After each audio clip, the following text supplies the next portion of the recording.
दिया। ये इस देश का अभूतपूर्व और ऐतिहासिक आंदोलन है। निश्चित रूप से किसान साथियों, आप आराम से सुने। किसान आंदोलन ने जो है भारतीय जनता पार्टी और आरएसएस सत्ता में आने के बाद पिछले 6 और 7 साल में इस देश के मेहनतकश किसान, मजदूर और नौजवान को जो वायदे करके गए 2014 में, वो वायदे पूरे नहीं किए। लेकिन इस देश की मेहनतकश जनता को धर्म के नाम से लड़ाया, जाति के नाम से लड़ाया, भाषा के नाम से लड़ाया। आज हम कह सकते हैं 26 तारीख को 3 महीने हो जाएंगे, पूरे देश की भारतीय जनता पार्टी और आरएसएस ने इस देश के मेहनत को बांटने का काम किया है। उसको सबको एक साथ जोड़ने का काम इस किसान आंदोलन ने किया है। सब धर्मों के, सब जातियों के लोग आज सबसे बड़ा उपलब्धि इस किसान आंदोलन की है। मैं बहुत निश्चित रूप से हमारी देश की सरकार, हमारा देश का कृषि मंत्री कहता है, आप बताइए इन कृषि कानूनों में क्या है? क्योंकि जो सुधार की बात करते हैं, देश की सरकार ने जो सड़क हमारी है, हमारे क्षेत्र में बनी है, हमारे देश से बनी है, लेकिन उनको कंपनियों के हवाले कर दिया।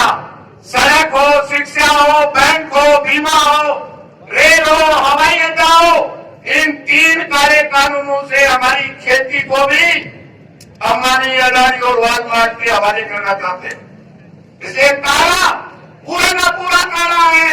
इन 3 काले कानूनों में सबसे पहले हमारी मंडी, जो इस देश के हर प्रांत में जो कृषि उपज मंडी बनी हुई है, जहाँ किसान अपना अन्न ले जाके बेचता है, वहाँ छोटे छोटे व्यापारी हैं, पूरे देश का अन्न कोई भी मंडी में बैठा हुआ, चाहे वो नौर का व्यापारी है, चाहे वो बाजरा और जयपुर और सीकर का है, वो पूरे देश के अन्न को खरीद के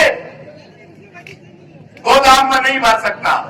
इसलिए सबसे पहला हमला होगा कि इस देश की जो मंडियां हैं जहां हम अन्न बेचते थे, सबसे पहले उनको मारने का काम करेंगे और उनके सामने अंबानी और अडानी की प्राइवेट मंडी होगी।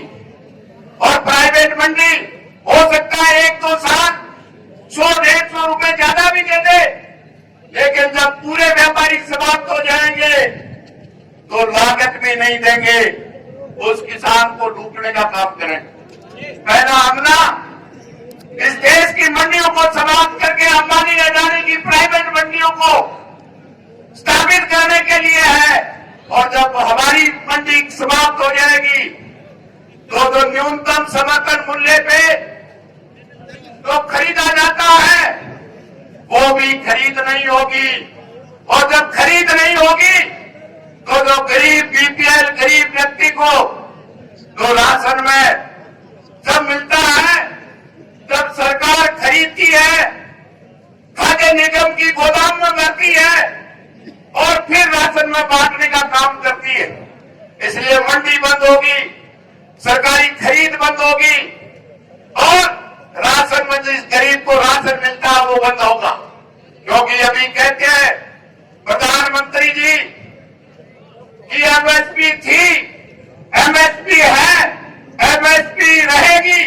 तो मैं पूछना चाहता हूं किसान भाइयों, इस देश की सरकार और तोमर ने हमारे बाजरे की कीमत न्यूनतम, अधिकतम नहीं, फैक्ट्री में भर के कोई भी सामान आता है उसकी अधिकतम कीमत है। हमारे बाजरे की न्यूनतम कीमत तोमर साहब ने 2150 रुपया पर क्विंटल तय करके है, घोषणा कर रखी है। कोई है किसान इस नौर की महापंचायत में जिसने राजस्थान की और देश की सरकार को अपना खेत का बाजरा 2150 रुपए में अगर बेचा बेचा है किसी ने? नहीं बेचा है।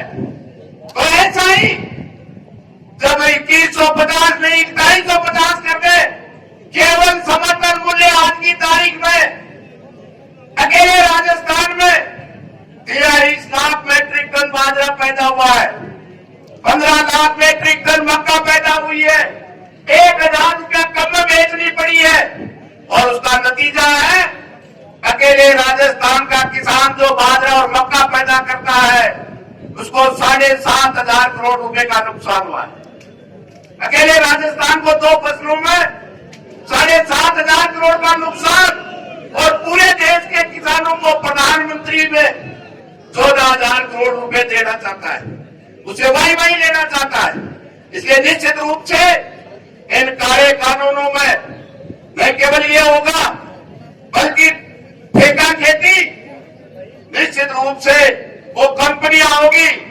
आज जिस तरह से गंगानगर हनुमानगढ़ में किसान अपने हिस्सेदार को हिस्सा ठेका देता है, आज तक कोई कानून नहीं था। अब वो किसान की खेती हमारी अडानी और वालमार्ट की कंपनी कानून बनने के बाद उसको ठेके की लेगी, और वही होगा जिस तरह से अंकल चिप्स ने आलू के किसानों से ठेका किया और उनको ना कर दिया। बाबा की रामदेव की कंपनी ने कुआरपेटा बुआया था,